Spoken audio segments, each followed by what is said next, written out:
مساء الخير. النهاردة هنتعلم نعمل الكب كيك وازاي كمان نزوقه. تعالوا نشوف المقادير. دول كوباية وربع دقيق اللي هو الخاص بالكيك والبسكوتات. انا وزنتهم قبل ما انخلهم تقريبا 156 جرام، اللي هو نوع دقيق ده خاص بالكيك والبسكوتات. بيضتين متوسطين، نص كوباية لبن 125 مليلتر، نص كوباية زبدة 125 جرام، معلقة كبيرة بيكنج باودر، معلقة كبيرة فانيليا، كوباية إلا ربع سكر بودرة، ممكن بدلها السكر العادي هيبقى نص كوباية. دول 94 جرام. ده بالنسبة للكب كيك نفسه. هزوق الكب كيك بالكريم شانتيه والشوكولاتة. بالنسبة للكريم شانتيه كوباية كريمة لباني اللي هي بنسميها ويبنج كريم، هضيف عليهم 3 معالق سكر عادي. وبالنسبة للشوكولاتة 5 معالق كبار كاكاو بودرة، دول تقريبا 36 جرام، معاهم 3 معالق سكر ونص كوباية لبن ومعلقة كبيرة زبدة. تعالوا نشوف ازاي هنبتدي. قبل ما ابتدي اخلط المقادير في حاجات مهمة الأول لازم أكون مجهزاها، زي طريقة الكيكة بالظبط. أولا بالنسبة لمقادير الكب كيك نفسه، الزبدة والبيض واللبن لازم يكونوا بره التلاجة وبدرجة حرارة الغرفة. بالنسبة للكريمة اللباني اللي هعمل منها كريم شانتيه لازم تكون ساقعة، يعني هحطها دلوقتي في التلاجة قبل ما اضربها. والدقيق لازم انخله مع البيكنج باودر. وصينية الكب كيك اللي انا هستخدمها لازم اجهزها برضو الاول، والفرن اولعه مجرد ما ابتديت اخلط المقادير. ازاي اجهز الصينية؟ ارش الاول شوية زيت، وبعدين احط ورق الكب كيك، وبعدين ارشه تاني برضو عشان الكيك ما يلزقش في الورقة دي. وكده تبقى الصينية جاهزة. بعد كده هضيف الفانيليا والبيكنج باودر للدقيق وانخلهم. هبتدي دلوقتي اعمل الشوكولاتة. هحط الكاكاو مع السكر، اقلبهم الاول كويس مع بعض، وبعد كده اضيف اللبن.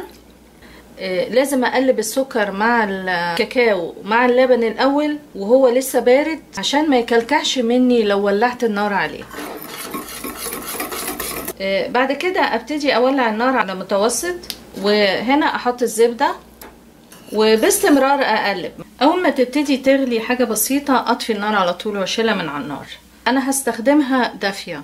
مجرد ما خلص الكب كيك ولقيتها سقعت اسخنها تاني حاجة بسيطة. هي كده غليت، هطفي عليها وابعدها عن النار. في نفس الوقت من ان لاخر اديها تقليبة عشان خاطر ما تعملش وش. بعد كده احط السكر على الكريمة اللباني 3 معالق كبار، وطبعا اضربها وهي ساقعه. لازم تكون ساقعه، لو مش ساقعه ممكن احط قوالب تلج من تحت عشان تبقى ساقعه قدامي، واضربها بالمضرب الكهرباء او اليدوي لحد ما تتحول لكريم شانتيه.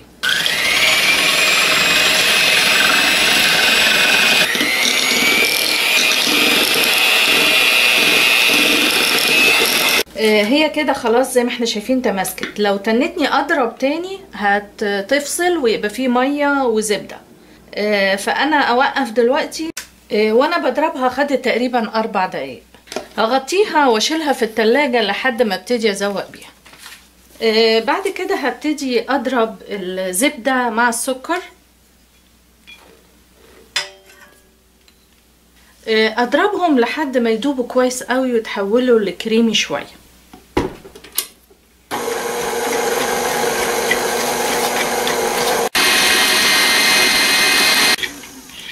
من آن لآخر اقلب عشان بيبقى فيه سكر ما دبش مع الزبده.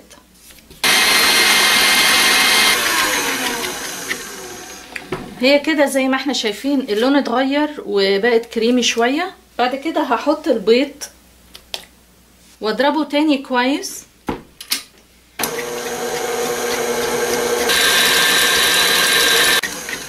هي كده كفايه، ضربتها لمده دقيقتين.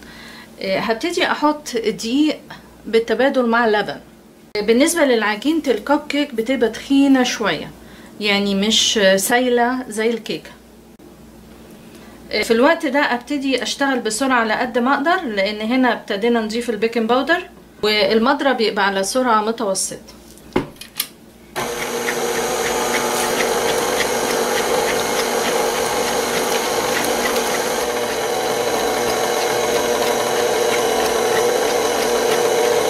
في الوقت ده اولع الفرن عبال ما اخلص واصب قوالب الكيك يكون الفرن سخن.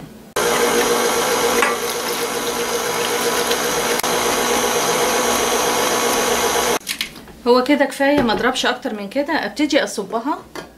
خدت تقريبا دقيقتين وانا بضربها. وانا بصب الكب كيك مملاش القالب على الاخر، لحد نصه بس.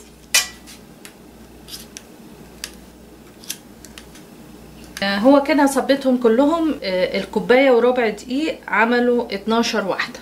احطها دلوقتي على طول في الفرن. الفرن على درجه حراره 350 فahrenheit، يعني 180 درجه مئويه. هحطها في الشلف المتوسط، الرف اللي في نص الفرن. وفي نفس الوقت بعد مثلا ربع ساعه لو حسيت ان الوش احمر ولسه ما عداش الوقت، اهدي النار شويه، يعني انزله من 350 ل 310 او من 180 لحد 160 او 170. الكب كيك استوى، خد تقريبا 25 دقيقة. بعد ربع ساعة وطيت الفرن على درجة حرارة 310 فahrenheit، تقريبا 170 درجة مئوية. بعد ما برد انا طلعته وهو برد خالص. دلوقتي هبتدي ازوقه. هستخدم للكريم شانتيه القرطاس ده بالقمح اللي هو مشرشر ده. ممكن احتاج كريز كتزويق، او شوكولاتة الفرماسيلا، او الوان كده كشكل يعني. وفي شوية شوكولاتة انا بشرتهم ممكن برضو ازوق بيها. والشوكولاتة انا دفتها شوية عشان تسيح كده، عشان ما تبقاش جامد. بالنسبة للكريم شانتيه انا لازم احطه كله في القرطاس ده. عشان احطه ما ينفعش احطه كده على طول، ممكن يتنطر مني. كل اللي بعمله بجيب اي كوبايه كبيره كده طويله واحط فيها القرطاس بالطريقه دي، وابتدي اعبي الكريم شانتيه. يفضل احط الكميه كلها عشان ما اضطرش اعمل الحكايه دي تاني. بعد كده اشيلها. الاول الف دي كده اطمن انها اتقفلت عشان ما يطلعش مني بره، واجرب بس حته كده كده جاهزه. احطها تاني في الكوبايه. بعد كده ابتدي اخد واحده واحده واحطها في الشوكولاته واستنى عليها لحد ما تصفي.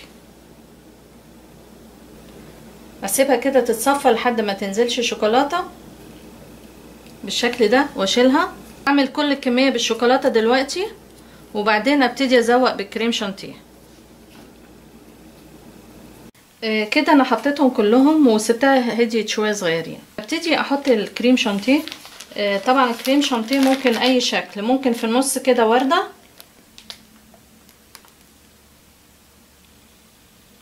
او ممكن الف حواليها.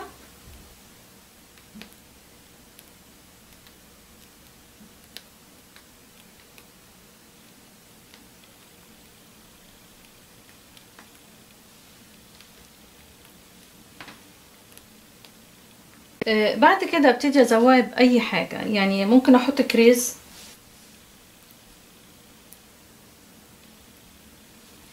او ارش شوكولاته مبشوره.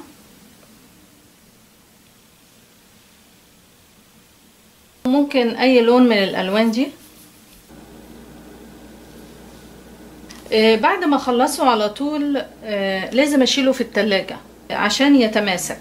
ممكن اغطيه، واحيانا لما بعمل كميه كبيره بحطها في التلاجة تتماسك الاول وبعدين اشيلها في الفريزر تطلع قبليها قبل التقديم. حاولوا تجربوها وان شاء الله تعجبكم. اشكركم جدا والى اللقاء.